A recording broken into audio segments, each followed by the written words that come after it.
गणित के मात्र 5 चैप्टर जिसे पढ़ के आप अपने बोर्ड एग्जाम में 80% से भी ज़्यादा नंबर ला सकते हैं। तो जी हाँ, आपने बिल्कुल सही सुना है। आज हम कुछ ऐसे चैप्टर को देखेंगे गणित में जो कि बहुत बहुत बहुत ज़्यादा इम्पोर्टेंट है आपकी बोर्ड परीक्षा के नज़रिए। तो आइए हम देखते हैं कि आखिर हमारा कौन सा चैप्टर है।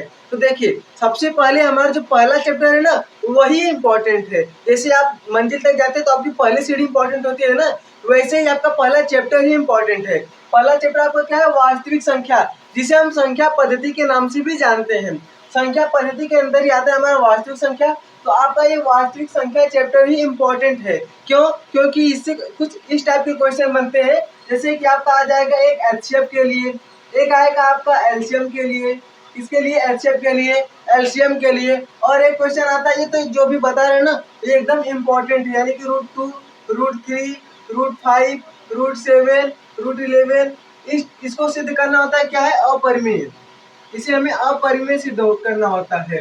तो ये क्वेश्चन आपको 2 नंबर के या फिर 4 नंबर के ऐसे ही टाइप के क्वेश्चन आते हैं। तो इसमें से एचसीएफ और एलसीएम लेकर तो हम अगर टोटल देखिए आखिर कि मोटा मोटा इसमें कितने नंबर का आपका आ सकता है वास्तविक संख्या से। तो ये वास्तविक संख्या से आपको सिर्फ वास्तविक संख्या आपको दिलाएगा कितना? 6 से 8 नंबर।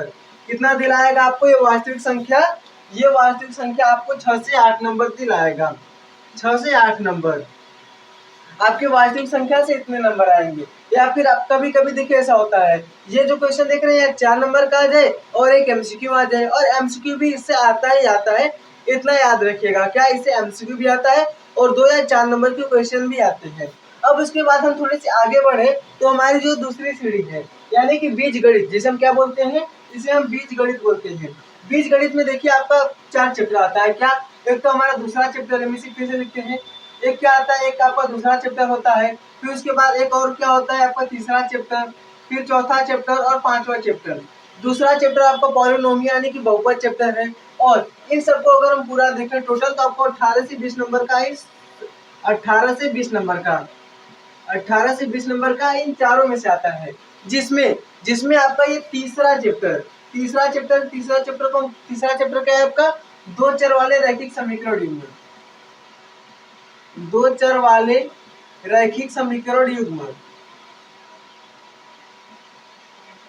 रैखिक समीकरण युग्म, ये भी आपका बहुत इंपॉर्टेंट क्वेश्चन है। सिर्फ इससे आपके 8 से 10 नंबर के क्वेश्चन बन जाएंगे। सिर्फ ये तीसरे वाले चैप्टर से आपके 8-10 नंबर के क्वेश्चन बन जाएंगे। किस टाइप के क्वेश्चन बनेंगे? इससे आपके वर्ड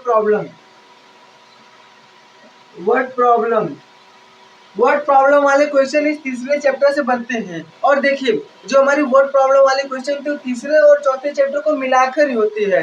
तो आप उसे किसी विधि से भी कर सकते हैं। बोर्ड में ऐसा नहीं बोलेगा आप इसे तीसरे चैप्टर से कीजिए या फिर आप इसे चौथे चैप्टर से कीजिए, आप इसे रैखिक समीकरण से कीजिए, ऐसा नहीं बोलेगा आपको। बस आपको डायरेक्ट वर्ड प्रॉब्लम के क्वेश्चन दे देंगे और उसे सॉल्व करना होता है, तो आप किसी से भी कर सकते हैं।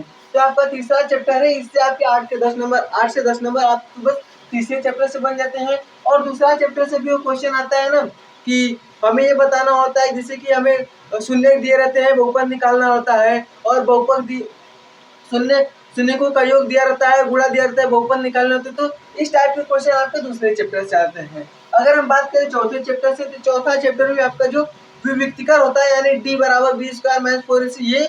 और तीसरे चैप्टर में आपका ये भी होता है, आप इसे भी याद रखिएगा, a1, a2, b2, c2, ऐसे ऐसे जितने भी क्वेश्चन होते हैं a1/a2 बराबर नहीं है b1/b2 के, तो इससे भी रिलेट करके आपके तीसरे चैप्टर से क्वेश्चन आता है। इसलिए देखिए, ये तीसरा चैप्टर अगर आप अच्छे से एकदम पढ़ के जाएंगे ना, तो आपके तो 8-10 नंबर या फिर इससे ज़्यादा भी हो सकता है। ऐसा मत सोचिएगा सिर्फ 8-10 नंबर के लिए, इससे ज़्यादा भी हो सकता है। तो ये आपका तीसरा चैप्टर बहुत ही ज़्यादा इम्पोर्टेंट है। अब उसके बाद हम इसके आगे अगर बात करें तो जो हमारा पांचवा चैप्टर है, पांचवा चैप्टर क्या है आपका? समांतर श्रेणी। पांचवा चैप्टर क्या है आपका? समांतर श्रेणी। समांतर श्रेणी से भी पदों का योग, पद पूछता है या फिर पदों का योग आता है, हमसे श्रेणी दी रहती है, इसका सार्वंतर पूछता है। तो इस टाइप के भी क्वेश्चन आपके चैप्टर नंबर 5 से आते हैं। तो अगर हम पूरा टोटल देखें तो बीज गणित से हमारे 18 से 20 नंबर के क्वेश्चन आ जाते हैं आराम से एकदम। तो आप इस सारे चैप्टर को पढ़ेंगे तो 18 से 20 नंबर तो आप आसानी से निकाल लेंगे। अब उसके बाद हम बात करते हैं त्रिकोणमिति। अब हम बात करेंगे किसकी? त्रिकोणमिति की। तो देखिए, ये जो त्रिकोणमिति होती है, त्रिकोणमिति के भी आप में कितने चैप्टर है? त्रिकोणमिति के आपके 2 चैप्टर हैं। एक क्या है आपके पास चैप्टर नंबर 8, चैप्टर नंबर 8 जिसे हम बोलते हैं त्रिकोणमिति का परिचय। क्या है? त्रिकोणमिति का परिचय। त्रिकोणमिति का परिचय यानी आप त्रिकोणमिति से अपना परिचय करेंगे। ये sine theta, cos theta, tan theta, cosec, sec, cot, इससे आप परिचय करेंगे। तो इसमें भी आपको प्रूव करने वाले क्वेश्चन, कौन से प्रूव्ड वाले क्वेश्चन, ये जो आपको प्रूव करे, सिद्ध करने वाले क्वेश्चन आते हैं कि आपको एलएचएस और आरएचएस से सिद्ध करना आता है। और परिचय में भी जैसे टेन का मान निकालिए, साइन का मान निकालिए, इस टाइप का आपके ऑब्जेक्टिव क्वेश्चन भी आते हैं। और 6 नंबर के भी क्वेश्चन इससे आते हैं। एक क्वेश्चन है जो कि 6 नंबर का हर साल लगातार कई वर्षों से पूछा जा रहा है, तो जिसमें आपको वो सर्वसमीका भी यूज करना होता है। अब उसके बाद हमारा जो अगला चैप्टर है, ये सब क्वेश्चन हमने आपको करवाए भी, त्रिकोणमिति भी हमने आपको पढ़ा दिया और बाकी का जितना पढ़ा चैप्टर को देख रहे हैं ना, वो भी हमने आपको पढ़ा दिया है। अब उसके बाद हम अगला चैप्टर कर रहे हैं, यानी कि इसके त्रिकोणमिति में जो हमारा नवा चैप्टर है वो क्या है? त्रिकोणमिति का अनुप्रयोग। त्रिकोणमिति का अनुप्रयोग। अगर हम त्रिकोणमिति के अनुप्रयोग की बात करें तो इसमें से भी आपका वर्ड प्रॉब्लम वाला क्वेश्चन ही आता है। और देखिए, जो त्रिकोणमिति का अनुप्रयोग सिर्फ आप देख रहे हैं ना, सिर्फ इस चैप्टर से आपके 6 से 8 नंबर आसानी से बन जाएंगे सिर्फ इस त्रिकोणमिति के अनुप्रयोग से। और हाँ, एक और फायदे वाली बात अगर हम आपको बताएं तो इस त्रिकोणमिति के अनुप्रयोग में सिर्फ 15 क्वेश्चन है। कितने? सिर्फ 15 क्वेश्चन है। अगर आप इन 15 क्वेश्चन को अच्छे से एकदम पढ़ लिए, इसके एक एक कॉन्सेप्ट यानी कि उन्नयन कोण, अनुमान कोण, वो क्या होता है, अगर आप उसको एकदम अच्छे से पढ़ लिए, सिर्फ इन 15 क्वेश्चन को लगाकर, सिर्फ इस 15 क्वेश्चन को लगा लिए, तब आपके 6 नंबर बन जाएंगे। कितने नंबर बनेंगे? 6 नंबर। ये फिक्स बता रहे हैं आपको, ये जो हम बता रहे हैं एकदम फिक्स है कि सिर्फ इस 15 क्वेश्चन से इस 6 नंबर आपका आ जाएगा। सिर्फ 15 क्वेश्चन से 6 नंबर आएगा। तो अगर हम बात करें त्रिकोणमिति, तो त्रिकोणमिति से आपका कितने नंबर का आएगा? इस त्रिकोणमिति से सिर्फ आपका 15 से 20 नंबर आ जाएगा। 15 से 20 नंबर इस त्रिकोणमिति यानी कि दोनों को बताकर कर रहे हैं। और ये तो एकदम फिक्स है कि 15 क्वेश्चन अगर आप कर लिए तो आपके 6 नंबर कहीं नहीं जाने वाले हैं। अब उसके बाद हम बात करते हैं पृष्ठीय क्षेत्रफल और आयतन। देखिए, पृष्ठीय क्षेत्रफल और आयतन यानी कि हमारा क्या है? ये हमारा पृष्ठीय क्षेत्रफल और आयतन, ये हमारी है जो हमारा चैप्टर है, चैप्टर नंबर जैसे में गोला और अर्धगोला, वृत्त, अर्धगोला, अर्धगोला, बेलन, शंकु, इनसे जितने वर्ड प्रॉब्लम वाले कुछ है, इनमें संयोजन रहता है। क्या रहता है? संयोजन।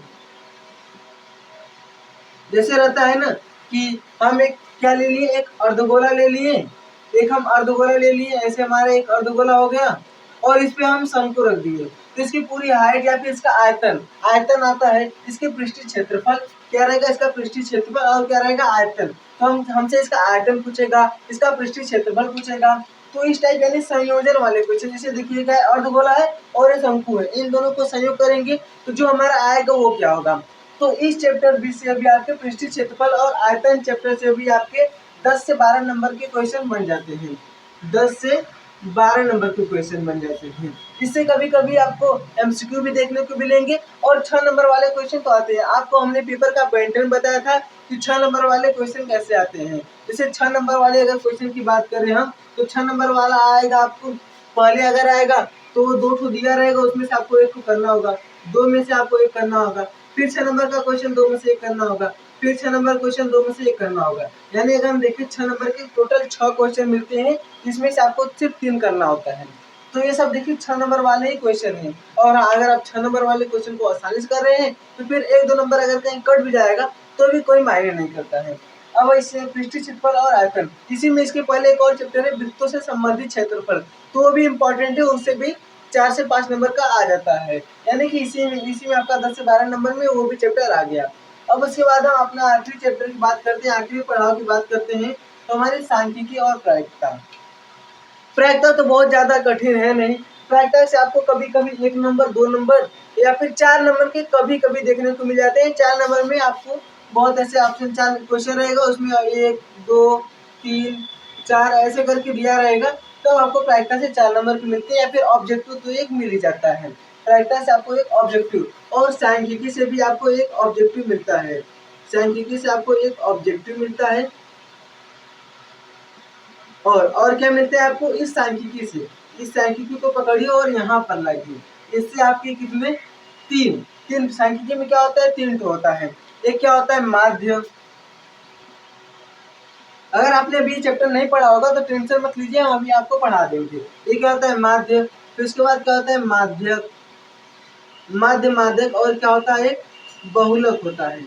तो देखिए माध्य माध्यक और बहुलक निकालने वाला इसका प्रोसेस थोड़ा ज्यादा बड़ा है, इसलिए ये भी क्वेश्चन आपको 4 नंबर 6 नंबर ऐसे ऐसे देखने को आपको मिलेंगे। तो अगर हम सांख्यिकी की बात करें तो इससे भी आपके टोटल 8 से 10 नंबर बन जाएंगे, 8 से 10 नंबर बन जाएंगे। 4-6 नंबर का तो यह जाएगा, और प्रैक्टिस से भी आपका कभी कभी 4 नंबर 2 नंबर और 1 नंबर का क्वेश्चन आ जाता है।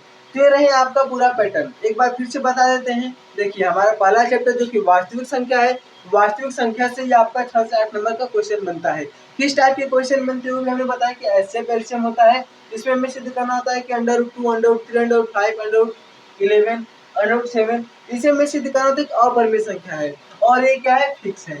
ये क्या है, फिक्स है, ये आएगा ही आएगा। अब उसके बाद हम बात करते हैं बीजगणितीय में। तो हमारा दो चौबार रैखिक समीकरण दूसरे वर्ड प्रॉब्लम की क्वेश्चन फिक्स है, जो कि सिर्फ दो चौबार रैखिक समीकरण 8 से 10 नंबर देते हैं।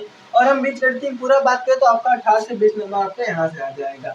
अब उसके बाद बात करें, देखिए हमने यहाँ पर लिखा है 18 से 20 नंबर, 15 से 20 नंबर, 10 से 12 नंबर। तो इसका मतलब आप ये मत समझिएगा कि 20 number 8 number 20 number 12 number 10 number, इसके बीच 8 नंबर या फिर कभी कभी इससे कम भी हो सकते हैं। जैसे यहाँ पर हमने लिखा है कि 18 से 20 नंबर, तो आपको देखने के ये भी मिल जाएगा कि इससे सिर्फ 15 नंबर का ही क्वेश्चन है। तो ये बस हमने आपको बताया कि इससे इतने नंबर के क्वेश्चन आ सकते हैं। अब उसके बाद त्रिकोणमिति, त्रिकोणमिति से या फिर इसमें से आएगा या इसमें से आएगा, कोई एक तो आएगा ही, और इसमें दोनों आता है। फिर उसके बाद हम कृष्टि क्षेत्रफल और आयतन में संयोजन की बात करें तो ये भी 10 से 12 नंबर का आ जाता है आपका। फिर उसके बाद सांख्यिकी और प्रायिकता की बात करें तो इसमें से कोई एक, माध्य माध्यक बहुलक में से कोई एक ही आएगा। हमने तीनों बताए तो इसका मतलब ये नहीं कि तीनों ही आ जाएगा। अरे पेपर तो आपका 70 नंबर का ही पेपर होता है ना, 70 नंबर का पेपर होता है जिसमें से 20 नंबर के ऑब्जेक्टिव होते हैं, और क्या होता है 50 नंबर का आपको क्वेश्चन लिखने को आते हैं, और 30 नंबर तो आपको स्कूल से मिल ही जाते हैं। तो इसमें से हमसे 70 नंबर की बात कर रहे हैं, उसमें से आपका आएगा। अब उसके बाद हम देखते हैं हमारा क्या है, सांख्यिकी और प्रायिकता। इसमें से माध्यम माध्यमिक बहुलक में 4 से 6 नंबर, यानी पूरा हम देखें तो 8 से 10 नंबर का आपका आ जाएगा। तो ये रहा। और यदि आप इस चैप्टर को आसानी से पढ़ लेंगे तो आपके बोर्ड एग्जाम में 80% से ज़्यादा नंबर कहीं नहीं जाएंगे, या फिर आप ये भी कह सकते हैं कि आपकी कभी कभी 100 आउट ऑफ 100 भी आ जाएंगे। तो आप लोग एक बार इसका स्क्रीनशॉट लीजिए और इस चैप्टर को अच्छे से पढ़िएगा।